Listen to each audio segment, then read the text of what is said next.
Hello guys, வாங்க இன்னைக்கு பச்சை பயிர் வச்சு ஒரு ஹெல்த்தி ரெசிபி பார்க்கலாம். இதுக்கு ஒரு கடாயில் எண்ணெய் ஊற்றி சீரகம், வெங்காயம் இது ரெண்டும் சேர்த்து நல்லா வதக்கி எடுத்துக்கலாம். இந்த வெங்காயம் வதங்குற நேரத்தில் நம்ம என்ன பண்ணுறோம், கொஞ்சம் கறிவேப்பிலையும் 1 டேபிள் ஸ்பூன் இஞ்சி பூண்டு பேஸ்ட்டும் ஆட் பண்ணி இதெல்லாம் நல்லா வதக்கி விட்டுக்கிறோம்.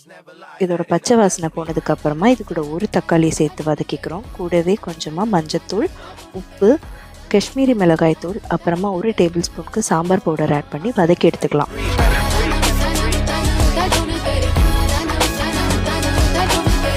இந்த ஸ்டேஜில் நம்ம என்ன பண்ணுறோன்னா கொஞ்சமாக தண்ணி ஆட் பண்ணி இதை ஒரு கிரேவி கன்சிஸ்டன்சிக்கு வதக்கி எடுத்துக்கலாம்.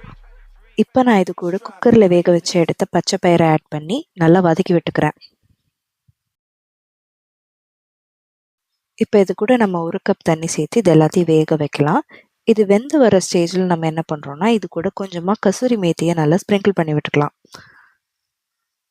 அவ்வளோதாங்க, கொத்தமல்லி இலைகளை தூவி இறக்குனா நம்மளோட டேஸ்டியான பச்சை பயிறு கிரேவி ரெடி. அப்புறம் இந்த மாதிரி டேஸ்டியான குக்கிங் வீடியோஸ் பார்க்குறதுக்கு என்னோட சேனலை சப்ஸ்கிரைப் பண்ணுங்கள் கைஸ். பாய்.